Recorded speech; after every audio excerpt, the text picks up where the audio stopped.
नमस्कार। 10th class. तो हमारा जो चैप्टर कल हमने शुरू किया था ज्योग्राफी का संसाधन और विकास, उसमें कल हमने पढ़ा था संसाधन क्या होते हैं, कितने प्रकार के होते हैं। उन्हीं संसाधनों में से एक का आज हम पढ़ेंगे मिट्टी। मिट्टी का कल मैंने आपको बताया था कि सेल कणों के टूटने से मिट्टी का निर्माण होता है। सेल कण टूटते क्यों हैं? तापमान, बहते हुए पानी से, तेज हवा से सेल कण टूटते हैं। उनके टूटने से ही मिट्टी का निर्माण होता है।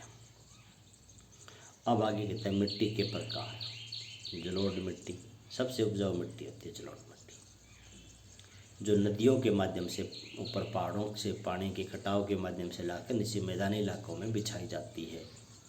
काली मिट्टी है, लाल मिट्टी है, लेटराइट मिट्टी है, मृस्थलीय मिट्टी है, पर्वतीय मिट्टी है। तो मिट्टी के कई प्रकार हैं। यहाँ इसने 4 मुख्य प्रकार बताए हैं। जलोढ़ मिट्टी जिसमें रेत, चिकनी मिट्टी, जिसके अंदर पोटास, फॉस्फोरस यानी कि सबसे उपजाऊ मिट्टी होती है जलोढ़ मिट्टी। काली मिट्टी का रंग काला होता है, इसीलिए तो इसको हम काली मिट्टी कहते हैं। ये लावा के प्रभाव से बनती है और काली मिट्टी में कैल्शियम, कार्बोनेट, मैग्नीशियम ये पाया जाता है।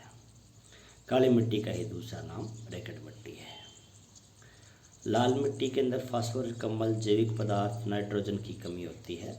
लाल मिट्टी जलोढ़ और काली मिट्टी की तुलना में कम उपजाऊ होती है। उसके बाद लेटराइट मिट्टी। लेटराइट मिट्टी वहाँ पाई जाती है जहाँ वर्षा ज़्यादा होती है। ज़्यादा वर्षा के कारण भूमि की उपजाऊ परत होती है वो पानी के साथ बह जाती है, जिसको कहते हैं निस्खलन क्रिया।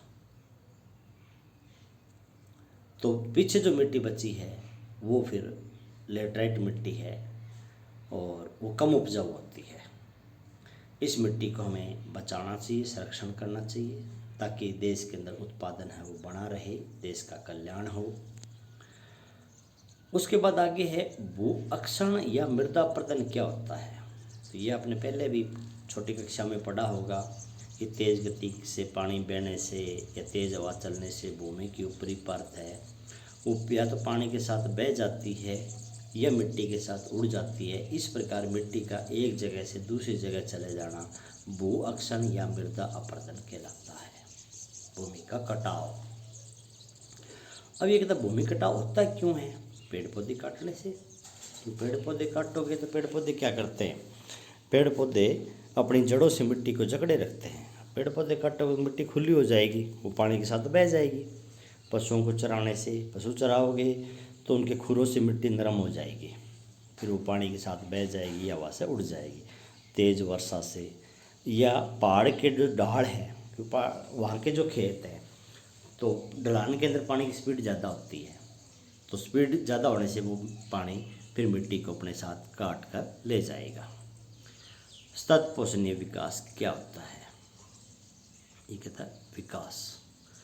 विकास आज हर देश तरक्की करना चाहता है, हर देश दूसरे देशों से आगे जाना चाहता है, लेकिन इस विकास के कारण वो संसाधनों का अंधाधुंध प्रयोग कर रहा है।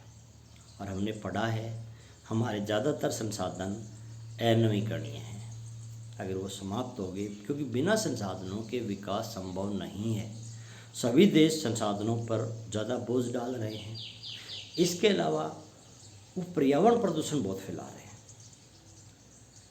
वो इस विकास के कारण। अब ये कहते हैं मैं सतत पोषणीय विकास का मतलब क्या है? ये कहते हैं संसाधनों का उपयोग करो, लेकिन आने वाली पीढ़ी के लिए भी तो संसाधन बचा कर रखो। उतने प्रयोग ना करो कि ये समाप्त हो जाए।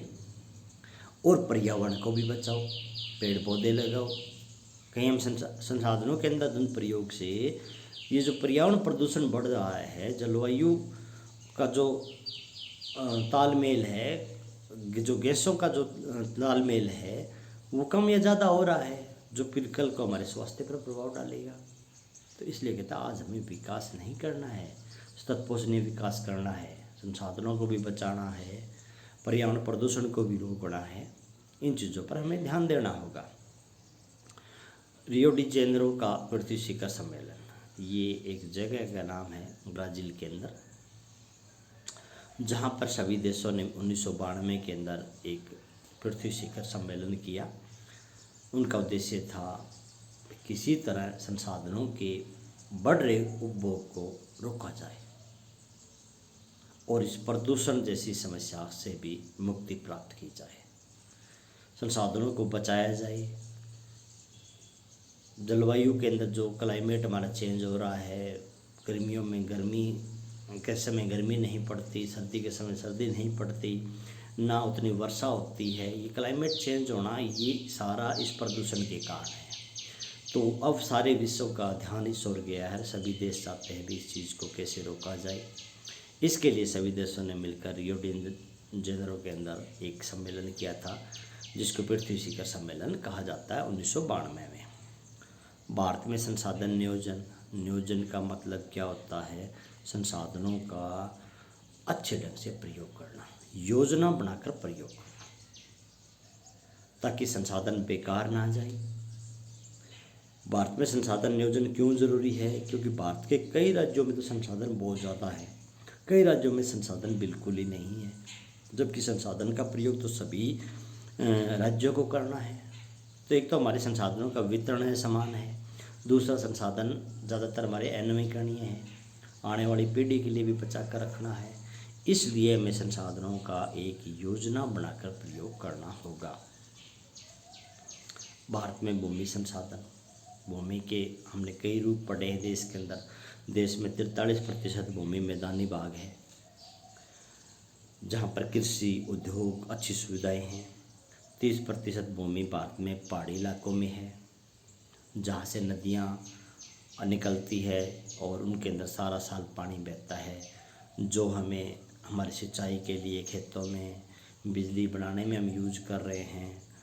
इसके अलावा जो पहाड़ी क्षेत्र है वहाँ पर कई पर्यटन स्थल भी है। अगर आप जम्मू में, हिमाचल में जाओगे तो वहाँ पर कई पर्यटन स्थल भी हैं, जहाँ पर विदेशी पर्यटक आते हैं घूमने के लिए। 87% अब भूमि हमारी पठारी है, और पठारी भूमि तो खनिजों का भंडार है। जितने भी हमारे खनिज हैं, कोयला है, पेट्रोलियम है, प्राकृतिक गैस है, मैग्नीज है, तांबा है, एल्यूमिनियम है, ये सारे हमारे पठारी भागों में मिलते हैं। तो वो खनिजों का भंडार है, और ये पठारी भाग के अंदर ही हमारे वन ज़्यादा पाए जाते हैं।